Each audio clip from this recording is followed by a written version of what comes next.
हिजाब उनको पहनना है जिनको अपने घर में ही परेशानी है, उनके घर में ही वो संकट में है, उनके घर में ही वो खतरे में है, उनके घर में ही उनकी शील और मर्यादा खतरे में है। इसलिए उनको घर में भी हिजाब पहनना चाहिए और बाहर तो हिंदू समाज जहां निकलता है तो वहां पहनने की आवश्यकता नहीं है। और जहां ज्ञान प्राप्त होता है, जहां हम अध्ययन करते हैं, वहां तो बिल्कुल ही नहीं।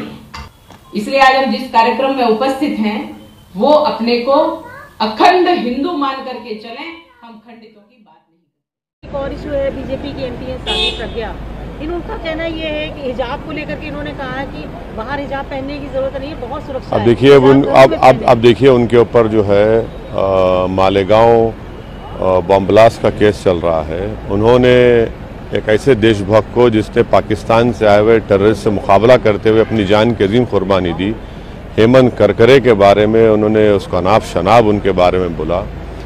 उन्होंने पास में गुडसे की तारीफ की। तो यही इनका इंट्रोडक्शन है, यही इनके बारे में तारुफ बोलते हैं ना, वो है। इस पर से ज़्यादा कुछ नहीं कह सकता मैं। ये कहना कि घर में पहनो बाहर में पहनो, नहीं अभी ये नहीं मैंने इन्होंने जो पहले जो बयानात दिए, वक्तव्य दिए, सब आपके सामने रख रहा हूँ और ये जनता तय कर लेगी। हिजाब को अननेसेसरी एक आपको लग रहा है कि कुछ कंट्रोवर्सी का इशू बनाया जा रहा है। हेमंत बिस्वा का भी कहना है कि इस्लाम जो है हमको बेहतर एजुकेशन की बात करता है, वो नहीं कहता है कि आप हिजाब। अब देखिए, इस्लाम मुझे सीखना है तो मैं किसी इस्लामिक उलेमा से, स्कॉलर से सीखूंगा ना। मैं इन लोगों से तो इस्लाम नहीं सीखूंगा। हम इनसे ये कह रहे हैं कि आप संविधान में जो फंडामेंटल राइट्स जो दिए गए हैं भारत के हर नागरिक को, उसको आप दीजिए। और ये जो कर्नाटक में हिजाब का जो इशू खड़ा हुआ, वो बीजेपी ने उसको खड़ा किया है। वो 6 लड़कियां तो पहले से हिजाब पहन कर आ रही थी, वो ने अभी नहीं शुरू किया था उन्होंने। तो अब पहले से आपने उनको खामखा आपने एक रूल बनाया और उनको रोक दिया, और वहीं से तनाज़ा बीजेपी ने खड़ा किया, कंट्रोवर्सी बीजेपी ने खड़ा की है।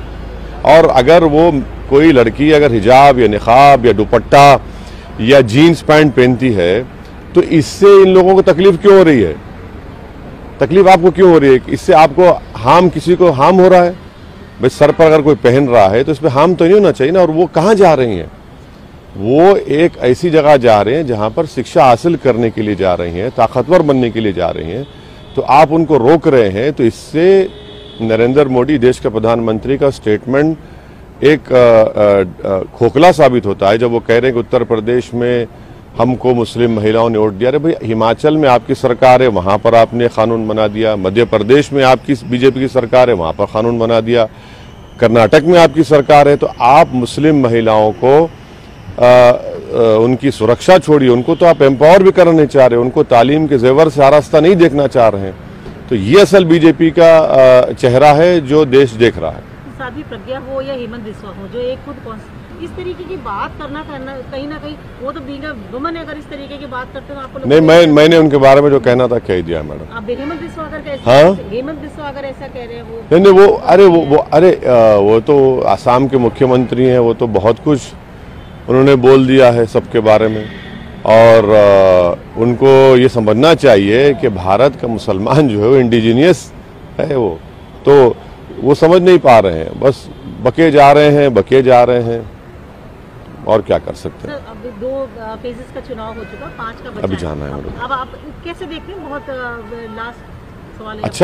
अच्छा रहेगा इंशाल्लाह। हमारी पार्टी के लिए, हमारे भागीदारी परिवर्तन मोर्चा के लिए बहुत अच्छा हुआ है 2 फेज में, और आगे भी जो 5 फेजेस हैं वो अच्छा रहेगा हमारे लिए। हमको उत्तर प्रदेश की जनता देख रही है, ख़ासतौर से पिछड़ा समाज, अति पिछड़ा समाज, जो सामाजिक न्याय की जो लड़ाई लड़ रहे हैं बाबू सिंह कुशवाहा के साथ हम लोग, और अल्पसंख्यक समाज, मुसलमान, सब देख रहा है कि कैसे, चाहे वो बीजेपी हो, समाजवादी हो, बसपा हो, ये तो अपनी ज़बान से भी मुसलमान का या अति पिछड़ा का एम्पावरमेंट की बात करने से कतराती है।